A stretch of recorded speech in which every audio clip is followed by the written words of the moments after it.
بسم اللہ الرحمن الرحیم۔ السلام علیکم ورحمۃ اللہ وبرکاتہ۔ آج یہ ویڈیو ہم آپ کی خدمت میں لے کر حاضر ہوئے ہیں۔ یہ رمضان المبارک کی مناسبت سے ہے۔ یہ ویڈیو رمضان المبارک کے تیسرے عشرے اور تیسرے عشرے کے 23ویں روزے کی دعا ہے۔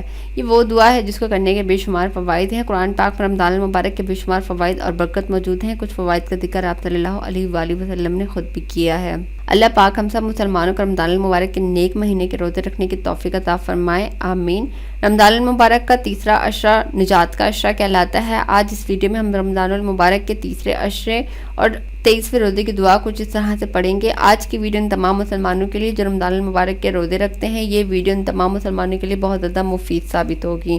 رمضان المبارک کا تیسرا عشرہ ہمارے سامنے ہے۔ اس عشرے میں ہم نے اس بات کی بھرپور کوشش کرنی ہے کہ پچھلے 2 عشروں میں جو ہم سے کوتاہیاں یا کمی رہ گئی ہے، ان کا ازالہ ہو سکے، اور اپنی زندگی کی ترتیب کو اس بات پر پابند کرنا ہے کہ آج کے بعد کوئی ایسا عمل ہم سے نہ ہو کہ ہمارا رب کریم ہم سے ناراض ہو جائے اور اس کی ناراضگی کی وجہ سے ہمارا ٹھکانہ جہنم بن جائے۔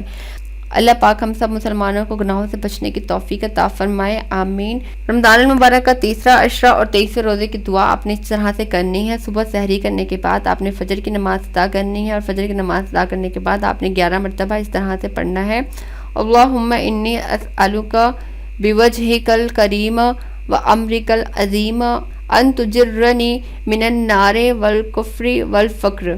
اس کے بعد جب آپ ظہر کی نماز کو پہنچے تو ظہر کی نماز ادا کرنے کے بعد آپ نے 7 مرتبہ اس طرح سے پڑھنا ہے: اللہم انی اسألک بنعمتک السابغات علی وبلائک الحسن الذی ابتلیتنی بہ وفضلک العظیم الذی افضلت علی ان تدخلنی الجنۃ منک وفضلک ورحمتک۔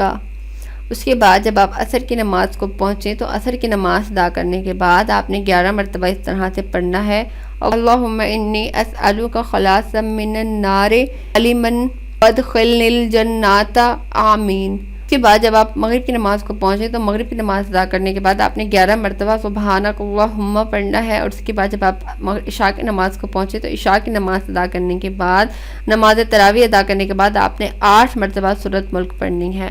اللہ پاک ہم سب مسلمانوں کی عبادات کو قبول و مقبول فرمائے، آمین۔ دعا میں ضرور یاد رکھیے گا، خیال رکھیے گا اپنا۔ ملتے ہیں پھر رمضان المبارک کے تیسرے عشرے اور 24ویں روزے کی دعا کے ساتھ۔ اللہ حافظ۔